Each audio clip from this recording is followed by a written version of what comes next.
Hey guys, it's Ashley. Welcome back to my channel. So in today's build, we are building once again in San Sequoia. This is surprisingly only my second build that I've done here on the channel in San Sequoia. I don't know what it is other than, I have been a little bit busy with work and taking care of my son and things like that. But I don't know, I just imagined that I would have gotten more of this, brand new expansion pack content kind of pumped out a little bit quicker than I have been, but it is what it is. We're here now, and I really like the way this build turned out, so I hope you guys end up enjoying it as well. If you do end up liking it and you would like to download it off of the Sims 4 gallery so you can have it for yourself, then you can download it and find it under my EAID, which is ashleyyangelinaa, spelled with 2 Y's and 2 A's at the end of Angelina. And you can also find it under the hashtag ashleyyangelinaa, spelled the same exact way.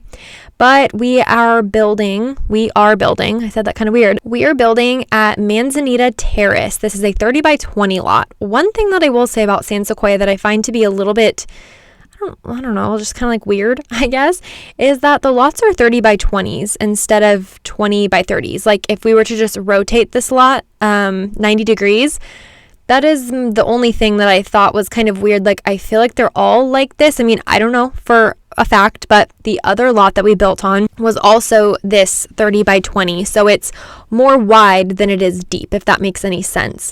So I feel like you kind of have to utilize a side yard versus having a backyard.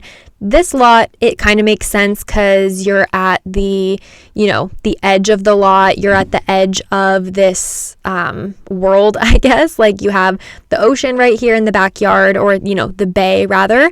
So I guess this one makes a little bit of sense, but I don't know. I just felt like it was kind of weird. But anyway, this build ends up coming out to 59,000 simoleons and some change. It is a 2-bedroom, 2-bathroom home. And there's a few things about this home that I kind of wish in hindsight I would have changed or just, I guess, done differently.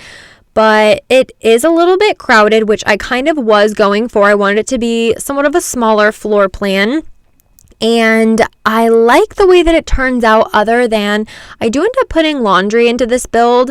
So there is no tub. Therefore, you cannot bathe your toddler or your infants or any pets that you have, dogs.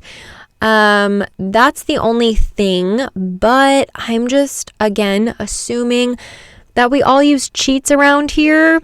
I don't know about you guys, but personally, I do enjoy bathing my toddlers, bathing dogs, bathing the infants now because it is a nice new interaction. But I often cheat that because there is no tub here, and also it's just a little bit easier to take care of your children that way. So that is one thing that I wish I could have changed. It's easy to change. You could always get rid of the laundry and, move things around in the upstairs bathroom. But the downstairs bathroom, you're a little bit limited on space. But I was feeling a little bit limited on space when I was upstairs creating the entire bathroom up there as well. But I don't know. I was just really torn. I really wanted to have a laundry, like a washer and dryer in here. So I opted to do that instead of making it make sense, I guess. So that's one thing I would have changed. And then, oh yeah, the living room is very narrow, very kind of awkward looking, but it all works out just fine. I overall, like I said, enjoy the way that this build turned out. But as you can see, we're starting off by furnishing the kitchen, which I knew in my head I wanted the original room that we were just in turning into the kitchen. I wanted it to be the dining room. I just kind of screwed up, and when I was building, I wasn't really paying attention. I was like, oh, wait a second, this is the dining room, not the kitchen. I had always intended for the kitchen to be back here. So we end up keeping this as the kitchen, this is the dining room, and then everything just like connects, which I really like. I like to include that in my builds if I have enough space when it comes to adding archways and hallways, things like that, to just kind of make things flow a little bit more cohesively. And then we do end up adding in a little high chair in the dining room because, of course, at some point you're going to want to feed your infant some finger foods or solids like purees and things like that. And then, of course, you can also put your toddlers into the high chairs as well. lately I've been really liking this overhead light from the High School Years expansion pack. I never really noticed it before, and then I think I just used it recently in a build and it just went really well, and I feel like it goes well with a lot of these somewhat older-ish builds. And even though this is a craftsman style home, I feel like it still like works out here pretty well. Like it's just like an older looking light, but it's still kind of like elegant, but it goes with a more like laid back, eclectic, somewhat, I guess, like outdated setup, or I guess furnishing and things like that. I don't know. But you guys may disagree, but I've really been enjoying that light. So you'll probably see it in some of my builds if you go back and watch any of my speed builds, or you go and download some of my builds off of the gallery. But I imagine that this family is possibly a family with 2 parents, maybe 1 parent, and then a child and an infant. So when we get upstairs, I was trying to squeeze in 3 bedrooms, but things were just awkward with the way the stairs were laid out. Like the door placements would have been a little bit weird and crowded, and I was afraid that I was going to have routing issues. So I ended up just squeezing in 2 bedrooms instead of just 3. And then you'll see as we get upstairs, I do end up creating like this nice little nursery nook in the parents' master bedroom, or primary bedroom rather. And I think it was really cute. It's something that I think probably quite a bit of like a handful of people would would gladly have this set up when they have an infant, especially if you're tending to them a lot in the middle of the night. Personally, our son, he's not a horrible sleeper, but he's not great either. So if we were to still be room sharing, it would be nice to have like a similar setup to what I have going on in this build. But he's such a noisy sleeper, so he definitely benefits, and we benefit well from him being in his own room. But as you can see, we're just adding and, just kind of like cluttering up, decorating this dining room in here. I feel like all the colors go really well together. I just recently somehow discovered this wallpaper. I want to say it's Base Game.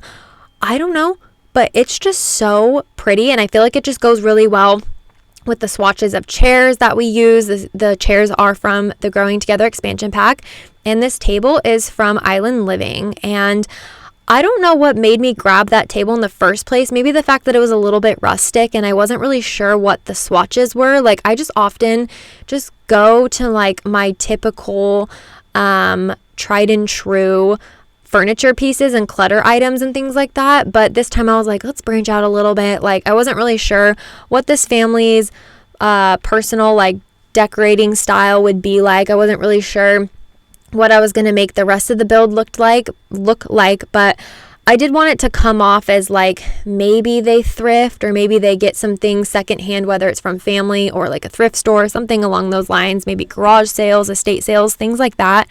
So I think altogether everything looks pretty cohesive in that sense, except all the furniture upstairs, like, all the bedroom furniture and things like that, definitely don't come off as like vintage or like secondhand necessarily. We end up using the new bunk beds from Growing Together, and we use the brand new double bed from Growing Together as well. In my opinion, they don't totally go with some of the build items that also came along with this expansion pack. I feel like considering this is like a craftsman style kind of build buy catalog with the new expansion pack, some of the items, they just don't really go together in my opinion. Like I appreciate pretty much every single item that came with this pack, and I will continue to use a lot of them, but they're just, they just don't quite feel like the same vibe, if that makes any sense. Like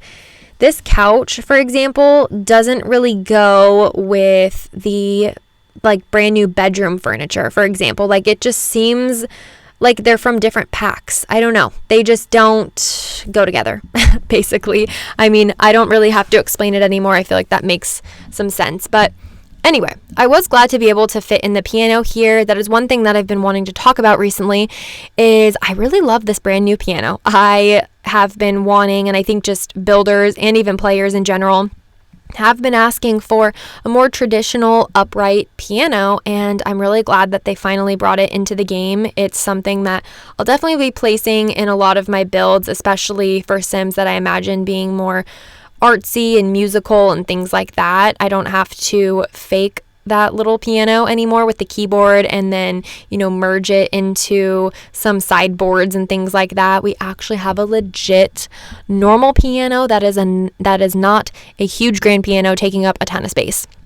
But as you can see, we are now in the kids' bedroom, and originally I was going to smush the kid and the infant into a room together. I'm sure I will do a build with that soon, but I ended up moving, like I mentioned earlier, the crib into the parents' bedroom. It's just like a little nook over in their bedroom because I didn't really know what to do with that space, and I was like, well, again, it'll just be more convenient for the parents realistically in the real world to be able to tend to their baby a little bit easier this way. And if that baby were to actually be very disruptive throughout the night, it won't screw up the kids' sleep. So I kept that in mind, and I really like the way that this little nursery area turned out. I think it's super cute, and it kind of goes with the parents' decorative style in this room as well. So I was happy to do that here. It's very unique. It may or may not be something that I do again in the future, but again, I do really want to have like a shared bedroom with an infant and a kid because I feel like that is a pretty realistic thing to have. Not everybody can have these huge houses or houses with multiple bedrooms. Maybe just 2 or 3 bedrooms is good enough, but maybe that third bedroom is a guest bedroom or an office or something like that. But anyway, we're pretty much just cluttering up the primary bedroom in here. One thing that I will say is the little shoe clutter underneath the wardrobe that we just placed actually does make the dresser non-functioning. Personally, that doesn't totally bother me because it looks realistic. Like you would probably have shoes kind of shoved underneath the dresser like that, unless you're like a very minimal person and you don't like clutter like that. But you could also just click on your sim or click on the mirror and have them change their outfit that way. So it didn't totally bother me. And there is another dresser available in this home if that was something that you were concerned about. But as you can see, we've hopped into the backyard now. And again, with the style or the shape rather of this lot, I was just struggling. I don't know what it is about side yards. I just have trouble with side yards. I feel like a backyard, even though it's basically the same thing. I don't know. I feel like fencing, it's just kind of awkward. It's like, where do I connect the fence in the backyard? Or the side yard. So we made it work. I do end up messing around with the fencing just a little bit, and I end up opening up the backyard so you can have a little bit more of a nice and clear view of this beautiful bay area situation of the water. It would be realistically a little bit dangerous to have children living on this lot if it wasn't blocked off, but it's The Sims. They aren't gonna fall off the edge here, so not too worried about that. But I did want to make there be like a nice little seating area so your Sims could sit out here and have a cup of coffee, have maybe like a little nightcap out here after the kids go to bed or something, and just enjoy the view of the city and the water and ships passing by and things like that. But as you can see, we're pretty much just wrapping up the side yard. I keep wanting to say backyard. The side yard decorations, landscaping, all of that. I wanted to make it very kid-friendly. We don't have any toddler items here because, again, I imagined there being an infant here. But, of course, that's something that your Sims can grow into, and you can add like a toddler slide or toddler pool, something along those lines. And then now we're just adding some terrain paint to the front yard. We're going to be adding in some landscaping and some flowers here pretty soon. And that pretty much wraps up the video. So I want to thank you guys if you stuck around for the entirety of the video. Thank you so much. Make sure to hit that subscribe button, hit that post notification bell so you're aware of any future builds. I do want to do a handful more of some growing together builds. I want to touch some other lots over here because, like I said, this is only the second build that I've done in Sequoia, and I definitely want to be a little bit more familiar with the map and different lots and things like that for future builds as well. But anyway, again, thank you so much. I hope you stick around for the screenshots, and I hope to see you in a future build. Bye. you.